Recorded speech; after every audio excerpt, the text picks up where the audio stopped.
Assalamualaikum warahmatullahi wabarakatuh. Hamdan wa syukron lillah ma ba'dah. Sahabat Air News dimanapun berada, semoga senantiasa sehat walafiat serta dipermudah dalam segala urusan kebaikan kita. Sahabat Air, terima kasih yang setia hadir di channel saya. Video masih berhubungan dengan Pak Alawi. Pokoknya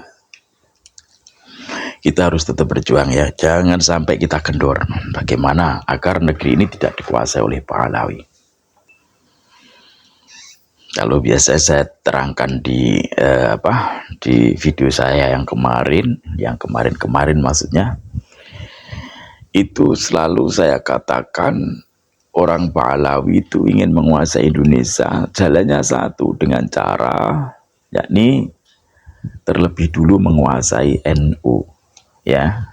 Itu camkan satu-satu itu ya, selalu harus diingat itu. Ketika NU sudah dikuasai, maka dengan mudah mereka akan menguasai negeri ini.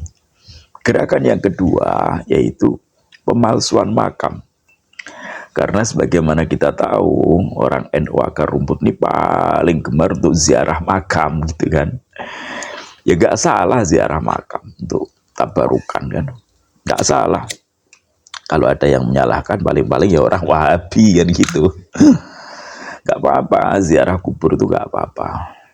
Yang penting jangan meminta kepada yang dikubur gitu loh.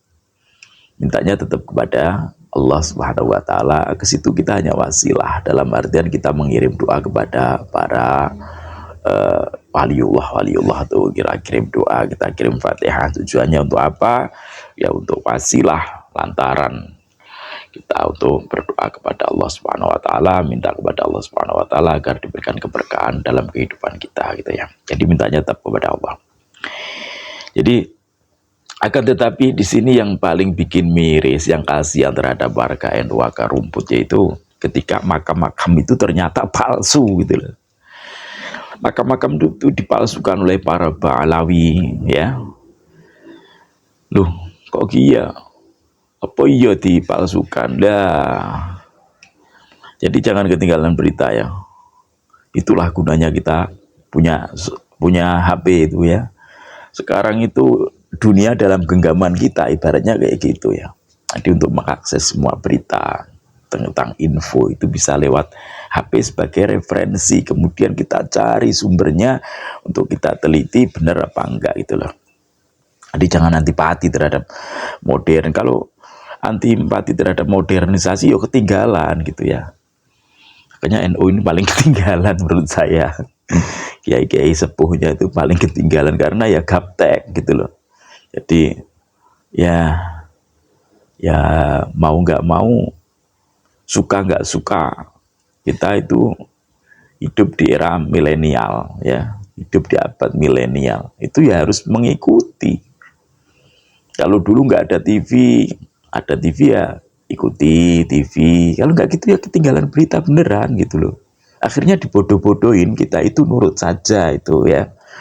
Jadi kembali lagi pada nasab yang dipalsukan oleh para Pahlawi yang dipimpin oleh yang namanya Tuan Lutfi bin Yahya ya. Jadi mereka itu terstruktur, makanya ketika Mbah Yai Miftahul Akhyar mengatakan si A, si B, si C itu kan oknum ya, syakhsiyah ya, syakhsiyah, gaya bahasa Arab segala. Wong Jawa ya ngomong Jawa wae gak apa-apa, tuh ngomong bahasa nasional kita, bahasa Indonesia. Kata Mbah Yai Miftahul Akhyar itu perorangan. Ini bukan masalah perorangan loh, ini terstruktur beneran. Jadi mereka bagi-bagi tugas ya. Ada yang membelokkan sejarah NU ya toh. Ada yang kemudian membuat makam-makam palsu biar dianggap makam itu telah ada duluan daripada makam-makam para waliullah yang kita yakini, yaitu Wali Songo. Makanya terciptalah kemudian makam yaitu di Bali yang dinamai dengan Wali Pitu. Nah, ini orang Bali sendiri aja bingung dengan itu. Kita dengarkan aja videonya ya. Dan nanti akan dijelaskan langsung oleh Kiai Haji Alawi. Ya. Kita dengarkan aja. Saya Purwito, lahir di Jembrana. Buyut saya memang sudah di Jembrana, Bali. Nggih, pertanyaan saya untuk Kiai Alawi. Melihat kejadian pemalsuan makam-makam palsu yang ada di bumi Nusantara oleh klan Ba'alawi, apakah ada di belahan dunia ini gara-gara pemalsuan makam, klan tersebut menguasai suatu negara? Kalau ada, mohon dijelaskan agar di sini ada pencerahan. Kita sudah tahu sebenarnya pemalsuan makam-makam itu adalah ujung-ujungnya untuk mengumpulkan duit. Yang kedua, sejak saya kecil tidak ada di Bali ini namanya Wali Pitu. Saya ingin tanya di kalangan sini, siapakah penemu Wali Pitu yang pertama kali di Bali ini? Saya orang Jembrana, lahir tahun 1975. Rumah saya di Gilimanuk, Banjar-Arum Barat. Silakan. Matur suwun, wallahul muwaffiq ila aqwamit thoriq. Wassalamualaikum warahmatullahi wabarakatuh. Baik. Ya, orang asli Bali aja bingung sampean. Kok tiba-tiba ada Wali Pitu itu gimana ceritanya gitu loh. Lucu ini, tiba-tiba ada. Emang dulu nggak pernah ketika kita ziarah Wali Songo ya ziarah Wali Songo aja. Ketika Walimo ya Walimo Jawa Timur gitu loh. Jadi nggak sampai ke Jawa Barat kita ya, nggak sampai ke Banten kita. Cuma di wilayah Wali Jawa Timur aja, Wali Limo. Nah ini kok ada yang namanya Wali Pitu khusus daerah Bali. Ini yang penemunya siapa? Ya itu benar emang ujung-ujungnya duit ya. Ujung-ujungnya duit. Kita simak penjelasan dari Kiai Alawi. Terima kasih buat pertanyaannya dari saudara kita Pak Saiful. Yang ditanyakan ini sebetulnya sebuah jawaban yang sangat sensitif dan seksi. Iya, ini sudah masuk dalam tataran politik intelijen. Ya kita jawab saja lah, kita share ya sedikit-sedikit. Pertama, sebelum saya jawab, saya ingin menghaturkan terima kasih banyak kepada saudara-saudara saya yang berada di Bali, wabil khusus para saudara saya yang beragama Hindu, wabil khusus pada anak agung. Kami sebagai minoritas di Pulau Bali sudah dirangkul, banyak dibantu dalam berbagai hal, sudah barang tentu ini adalah cerminan asli putra-putri Nusantara. Ya, itu tadi. Ini masih masih pembukaannya ya. Ini belum, nanti ada kelanjutannya. Jadi itulah tradisi kita, toleransi antar umat beragama yang kemudian dinodai oleh sekelompok orang yang mengklaim dirinya itu cucu Rasulullah, yang akhirnya diikuti oleh banyak muhibin, kemudian mendirikan organisasi yang namanya FPI itu ya, yang intoleran. Jadi dulu, setahu saya dulu, yang pernah saya alami, saya bersama nonis-nonis teman saya yang non-Islam itu ya, rukun, membaur.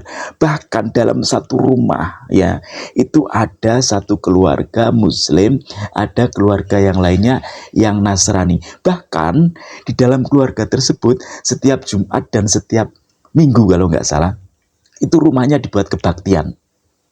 Akan tetapi rukun, nggak pernah congkreh, nggak pernah ribut. Indahnya kebersamaan, karena Indonesia ini emang kuat karena perbedaannya. Maka ketika Indonesia mau disamaratakan, siapapun yang mempunyai niatan untuk menyamaratakan Indonesia menjadi satu tujuan, yaitu Islam bersyariah lah, apalah alasannya, nggak bakalan terwujud. Ya, saya yakin gak bakalan terwujud. Dan kita harus melawan, karena Indonesia ini ada bukan hanya perjuangan umat Islam, akan tetapi dari segala agama, dari segala suku yang ada di Indonesia. Bukan cuma orang Jawa, orang Batak, orang Sunda, atau suku-suku yang lain, enggak. Semuanya dari Sabang sampai Merauke, kita itu berjuang untuk melawan penjajah Belanda waktu itu ya. Dan bukan cuma dari orang Islam aja, karena di Indonesia ini banyak sekali agama. Ya, oke, kita lanjutkan. Adapun tentang yang ditanyakan tadi, saya ingin kembali menyitir sebuah hadis sahih dari Nabi Muhammad SAW. Man tasabaha bi qaumin fahuwa minhum. Semua insya Allah hafal hadis ini. Tapi hadis ini bukan hadis biasa. Hadis ini adalah hadis yang luar biasa dan penjelasannya begitu dalam. Dikatakan man tasyabaha, barang siapa yang menyerupai, maksudnya barang siapa yang memiliki tasyabuh, memiliki sifat-sifat, perilaku, karakter sebuah kaum, sebuah kelompok, fahuwa, kalimatnya fahuwa, berarti kalimatul muqayyad, diikat oleh Nabi, pasti, kata Nabi, dia termasuk bagian itu. Tahun 2009 sampai tahun 2015 yang kita temukan data bahwa di tanah Filistin atau Palestina yang kita sebut sekarang dengan negara Palestina, terdapat pembangunan makam-makam palsu sejumlah 5.000 makam. Dari tahun 2009 sampai tahun 2015 yang baru ketahuan dan bisa dibongkar baru 500 makam, dan makam-makamnya kosong semua. Sekarang kita bandingkan dengan yang terjadi di Indonesia. Kalau kita mengacu kepada hadis ini, artinya ada kesamaan gerakan, ada kesamaan pola. Man tasawwa bi kaumin. Jadi kita artikan, siapa saja, kita ringkas saja hadis ini, siapa saja yang berperilaku, yang memiliki sifat, karakter bi kaumin, kita artikan sama dengan bangsa Zionis Israel, maka dia sudah termasuk bagian itu. Jadi ringkas ceritanya gini ya, gerakan pemalsuan makam itu terjadi di Palestina oleh orang-orang Yahudi Israel.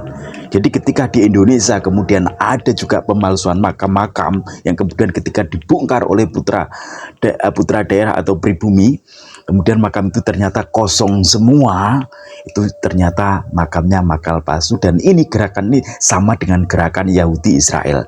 Berarti tidak salah ketika dites DNA gen mereka itu sama dengan Yahudi Israel, berarti memang dia adalah orang-orang keturunan Yahudi.